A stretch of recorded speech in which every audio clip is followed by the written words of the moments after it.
talk about the major effect you had when you basically told ESPN, goodbye. Bye, friends. That was a boss move.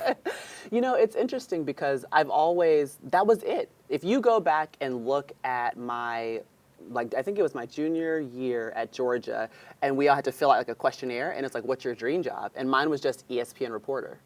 And then one day I woke up, and I was literally, I think I was 30 when I got the College Game Day gig, and I was like, mission accomplished.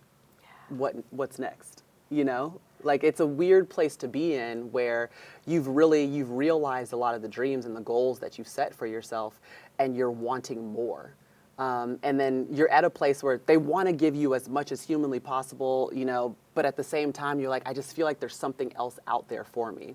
And I heard one time, I wish I knew who said it, but it was basically like, if you're at a table and what you need to be nourished is no longer being served, it's okay to get up.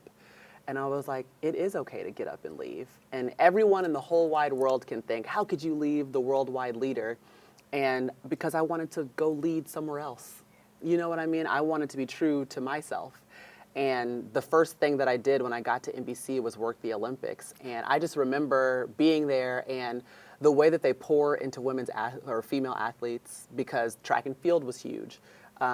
Remember, it was the Simone Biles Olympic. Yes. That was her coming out and her talking about mental health, but she was the star of the Olympics coming in. And I was like, wow, I'm somewhere that like their value that they're placing on women is incredible, and that's like the first thing that drew me in. And not only that, NBC, they really told me that we want you to be a wife and a mom and have time, and when your season's over, we want you to spend that time with family. And they thought of me as like this multi-dimensional person. And for the first time I felt that way, and I think for so long I had been on this hamster wheel. And you know what that's like. There's no off season. I mean, at the time I was covering men's and women's college basketball, NBA, both the drafts, college football. I was even working in some NFL football, like literally the whole year. And I was getting burned out. Like, I didn't know how much longer I really could have done it. And even my dad was like, you need to sit down somewhere. Like, and when your dad tells you that, you kind of listen to him. You better listen. Yeah. And then I also think, too, when you grow up, I really grew up in that place, in that institution. And it's hard to view this young kid that came in willing to do any and everything and then have her sit at the table and be like, okay, now what do I deserve? You know? It's hard to sit across from that person and see them as like the new adult that they are then. And so I think, you know, it broke amicably.